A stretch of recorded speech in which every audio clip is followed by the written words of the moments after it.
News చూస్తున్నాం. తెలంగాణ జాగృతి అధ్యక్షురాలు కల్వకుంట కవితను పోలీసులు అరెస్ట్ చేశారు. ఖమ్మం జిల్లా వెలుగుమట్ల బుధాన్ భూమిలో ఇళ్లు కోల్పోయిన బాధితులకు న్యాయం చేయాలని డిమాండ్ చేస్తూ కవిత ఖమ్మంలోని అంబేద్కర్ భవన్లో గత రాత్రి నుంచి నిరాహార దీక్ష ప్రారంభించారు. ఉదయం దీక్ష శిబిరానికి పెద్ద ఎత్తున చేరుకున్న పోలీసులు కవితను అరెస్ట్ చేశారు. కవితతో పాటు పలువురు ఆందోళనకారులను పోలీసులు అదుపులోకి తీసుకున్నారు. కవిత అరెస్టు వేళ అంబేద్కర్ భవన్ వద్ద ఉద్రిక్తత చోటు చేసుకుంది. కవిత అరెస్టును అడ్డుకునేందుకు ఆందోళనకారులు ప్రయత్నించారు. దీంతో తెలంగాణ జాగృతి కార్యకర్తలు పోలీసుల మధ్య తోపులాట చోటు చేసుకుంది. ఈ గందరగోళంలో ఓ మహిళా కానిస్టేబుల్ సొమ్మసిల్లి పడిపోయింది. మొత్తంగా హై డ్రామా నడుమ కవితను పోలీసులు ఎట్టకేలకు అరెస్ట్ చేశారు. తెలంగాణ జాగృతి చీఫ్ ని ప్రస్తుతం హైదరాబాద్ కు తరలిస్తున్నారు. వెలుగుమట్ల బాధితులకు న్యాయం జరిగే వరకు తన పోరాటం కొనసాగుతుందని కవిత ప్రకటించారు. గత నెల 24న ఖమ్మం నగరంలోని వెలుగుమట్ల వద్ద ఉన్న భూదాన భూముల్లోని గుడిసెలను పోలీసులు తొలగించారు. భూదాన భూముల్లోని నిర్మించుకున్న సుమారు 650 ఇళ్లను రెవెన్యూ అధికారులు భారీ పోలీసులు బందోబస్తు మధ్య కూల్చివేశారు. ఈ ఘటనపై విపక్షాలు తీవ్ర స్థాయిలో విరుచుకుపడుతున్నాయి. ప్రభుత్వం తీరుపై బీఆర్ఎస్, సిపిఎం, సిపిఐ వంటి పార్టీల నేతలు బాధితులకు మద్దతుగా నిలిచాయి. పేదల ఇళ్లను కూల్చడం అమానుషమని, వారికి ప్రత్యామ్నాయం చూపకుండా ఇలా చేయడం రాజ్యాంగ విరుద్ధమని విపక్ష నేతలు ఆరోపిస్తున్నారు. ఈ క్రమంలోనే ఖమ్మంలోని అంబేద్కర్ భవన్లో ఆశ్రయం పొందుతున్న బాధితులను తెలంగాణ జాగృతి అధ్యక్షురాలు నిన్న పరామర్శించారు. పరామర్శలో భాగంగా బాధితులతో కలిసి కలెక్టరేట్ వరకు ర్యాలీ నిర్వహించేందుకు కవిత ప్రయత్నించారు. దీంతో పోలీసులు అడ్డుకోవడంతో కవిత ఖమ్మంలోని జడ్పీ సెంటర్లోని అంబేద్కర్ విగ్రహం దగ్గర బైఠాయించారు. కవితకు రాష్ట్ర SC, ST, BC, JAC chairman Visharadan Maharaj మద్దతుగా నిలిచారు. ఆందోళన సందర్భంగా బాధితులకు పోలీసులకు మధ్య వాగ్వాదం, తోపులాట చోటు చేసుకుంది. తోపులాటలో మహిళా కానిస్టేబుల్ కు గాయాలు కావడంతో పరిస్థితి ఉద్రిక్తంగా మారింది. దీంతో కవిత, విశారదన్ తో పాటు బాధితులను అరెస్ట్ చేశారు. కవితను ఖమ్మం రూరల్ పోలీస్ స్టేషన్ కు, జాగృతి నాయకులను, బాధితులను రఘునాథపాలెం పోలీస్ స్టేషన్ కు తరలించారు. సాయంత్రం పొద్దుపోయాక వ్యక్తిగత పూచీకత్తుపై విడుదల చేశారు. అనంతరం కవిత రాత్రి 9 గంటల సమయంలో విశారదన్ తో కలిసి అంబేద్కర్ భవన్ వెళ్లి నిరవధిక దీక్ష ప్రారంభించారు. ప్రభుత్వం, మంత్రులు స్పందించి బాధితులకు న్యాయం చేయాలన్నారు. కలెక్టర్ వచ్చి సమాధానం చెప్పాలని డిమాండ్ చేశారు. ఈ క్రమంలోనే ఇవాళ ఉదయం 6 గంటల సమయంలో కవితతో పాటు విశారదన్ను పోలీసులు అరెస్టు చేశారు. మరోవైపు జడ్పీ సెంటర్లో 3 గంటల పాటు రోడ్డుపై బైఠాయించి రాకపోకలకు తీవ్ర అసౌకర్యం కలిగించడంతో పాటు పోలీసు విధులను ఆటంకపరిచిన కల్వకుంట్ల కవిత, విశారదన్ మహారాజు సహా 43 మందిపై కేసులు నమోదు చేసినట్లు ఖమ్మం ఏసీపీ రమణమూర్తి తెలిపారు. వీరిలో 33 మంది ఇతర ప్రాంతాల నుంచి వచ్చిన వ్యక్తులు ఉన్నారని చెప్పారు. విధుల్లో ఉన్న మహిళా పోలీస్ సిబ్బందిపై దాడులు చేశారని, వీడియో ఫుటేజ్ పరిశీలించి వారిపై కేసులు నమోదు చేస్తామన్నారు. ఇదే అంశం గురించి ఏపీ బ్యూరో చీఫ్ సలాం ఫోన్ లైన్లో సిద్ధంగా ఉన్నారు. గుడ్ మార్నింగ్ సలాం, చెప్పండి. కల్వకుంట్ల కవిత అరెస్టుకు దారితీసిన పరిస్థితులు ఏమిటి అసలు? ఖమ్మం జిల్లాలో గత కొద్ది రోజులుగా భూదాన్ భూములకు సంబంధించి ఈ యొక్క వ్యవహారం పూర్తి స్థాయిలో రోజు రోజుకు ఉద్రిక్తతలకు దారితీస్తుందని చెప్పవచ్చు. అయితే ఖమ్మం జిల్లా వెలుగుమట్ల భూదాన్ భూముల వ్యవహారం ప్రస్తుతం హాట్ టాపిక్ గా మారింది.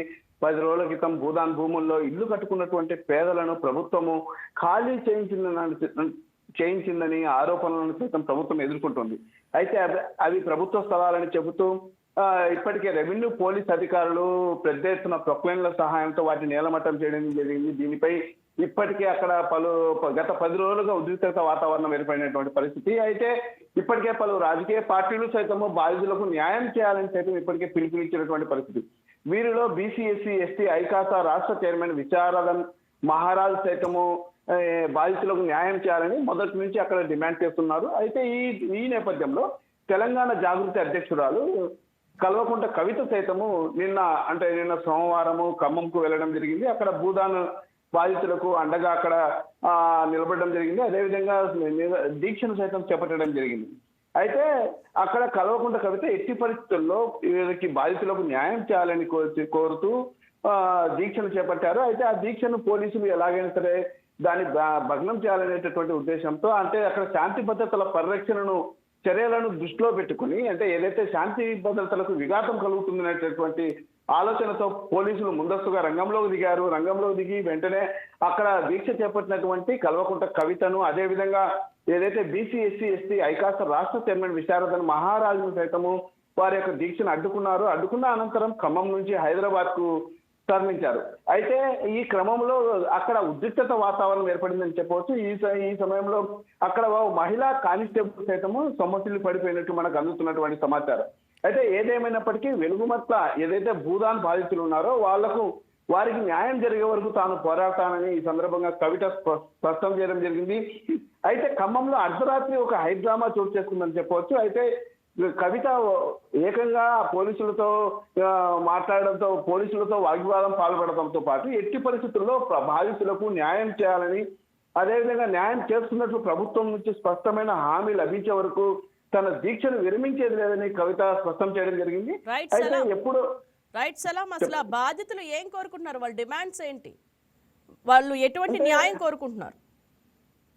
వాస్తవంగా గత 10 రోజులుగా ఈ భూదాన్ బాధితులు ఎక్కువగా అంటే ఎక్కడైతే వారు ఇప్పుడు ప్రస్తుతం ఎక్కడైతే వారు ఇల్లు కట్టుకున్నారో అక్కడే ఇల్లు నిర్మించాలని, అదేవిధంగా అక్కడే ఇందిరమ్మ ఇల్లు సైతం మంజూరు చేయాలని చెప్పేసి బాధితులు కోరుతున్నటువంటి పరిస్థితి. అయితే ఇప్పటికే సుమారుగా గత 10 రోజులుగా అక్కడ ఉద్రిక్తత వాతావరణం ఏర్పడింది. ఇప్పటికే ఎన్నో భవనాలను సైతము అక్కడ ప్రొక్లైన్ సహాయంతో కూల్చివేశారు. కొందరు మేము ఇల్లు ఖాళీ చేయమంటూ ప్రొక్లైన్లకు అడ్డంగా పోయినటువంటి దృశ్యాలు కూడా సోషల్ మీడియాలో వైరల్ అయ్యాయి. పలువురు కన్నీటి పర్యంతమైనటువంటి దృశ్యాలు కూడా సోషల్ మీడియాలో వైరల్ అయినటువంటి పరిస్థితి. అయితే ఏదేమైనప్పటికీ ప్రభుత్వం ఎక్కడైతే ఈ యొక్క భూదాన్ భూముల్లో ఉన్నటువంటి నిర్మాణాలను పూర్తి స్థాయిలో కూల్చివేసిందో అదే ప్రదేశంలోనే, ఆ కూల్చివేసిన ప్రదేశంలోనే ఇంటి స్థలాలు అదేవిధంగా ఇవ్వడంతో పాటు ఇందిరమ్మ ఇల్లు సైతము మంజూరు చేయాలని సైతము వారు చేస్తున్నటువంటి డిమాండ్. ఈ నేపథ్యంలోనే చాలా మంది, అంటే దాదాపు చాలా వరకు అన్ని పార్టీలు, అంటే కాంగ్రెస్ మినహా మిగిలిన అన్ని పార్టీలు ఇప్పటికే దానికి మద్దతు తెలపడం జరిగింది. బాధితులకు అండగా ఉంటామని చెప్పడం జరిగింది. ఇప్పటికే ఈటల రాజేందర్ బీజేపీ ఎంపీ ఈటల రాజేందర్ సైతము బాధితులతో మాట్లాడడం జరిగింది. న్యాయం జరిగేలా చూస్తామని హామీ ఇవ్వడం జరిగింది. ఈ తరుణంలోనే కవిత రంగప్రవేశం చేయడము, అక్కడ దీక్ష చేపట్టడము, అదేవిధంగా దీక్ష తర్వాత ఎట్టి పరిస్థితుల్లో బాధితులకు న్యాయం జరిగే వరకు తాను దీక్ష విరమించాలని చెప్పేసి దీక్ష నుంచి కూర్చోవడంతో పోలీసులు రంగప్రవేశం చేశారు. దాదాపు ఖమ్మం సిపి ఆధ్వర్యంలో ఆమె కవిత యొక్క దీక్షా శిబిరాన్ని 600 మంది పోలీసులు చుట్టుముట్టి భగ్నం చేసినటువంటి పరిస్థితి. ఈ నేపథ్యంలో పోలీసులు బాధితుల మధ్య తోపుట్లాట జరిగింది. అదేవిధంగా ఎట్టకేలకు కవితను అదేవిధంగా ఆమెతో ఉన్నటువంటి అనుచరులను సైతం బలవంతంగా అదుపులోకి తీసుకుని తరలించారు. అయితే మొత్తం మీద అరెస్ట్ చేస్తున్నట్టు సైతం పోలీసులు ప్రకటించడం జరిగింది. అంటే ఏదైనా సరే ఎట్టి పరిస్థితుల్లో బాధితులకు న్యాయం చేయాలని, కానీ తనను అరెస్ట్ చేసినా సరే తాను దీక్షను కొనసాగిస్తానని ఇప్పటికే కవిత సైతం స్టేట్మెంట్ ఇవ్వడం జరిగింది. మొత్తం మీద భూదాన్ భూములకు సంబంధించి గత కొద్ది రోజులుగా జరుగుతున్నటువంటి ఈ యొక్క ఉద్రిక్తత వాతావరణం కవిత ఎంటర్ కావడంతో మరింతగా ఉద్రిక్తతకు దారి తీసిందని చెప్పవచ్చు మనం. రైట్. ఈ తోపులాట్లో ఒక మహిళా కానిస్టేబుల్ పడిపోయిన ఘటనపై పోలీసులు ఏమంటున్నారు? ప్రస్తుతం ఆమె ఆరోగ్య పరిస్థితి ఎలా ఉంది? వాస్తవంగా అక్కడ కవిత దీక్ష చేపట్టినప్పుడు సుమారు 600 మంది పోలీసులు వచ్చారు. అదేవిధంగా ఇక్కడ భూదాన్ బాధితులతో పాటు కవితకు అండగా నిలిచేందుకు కొందరు రావడం జరిగింది. ఈ తరుణంలో వారిని కవితను అరెస్ట్ చేసే క్రమంలో కాస్త తోపుట్లాట జరిగింది.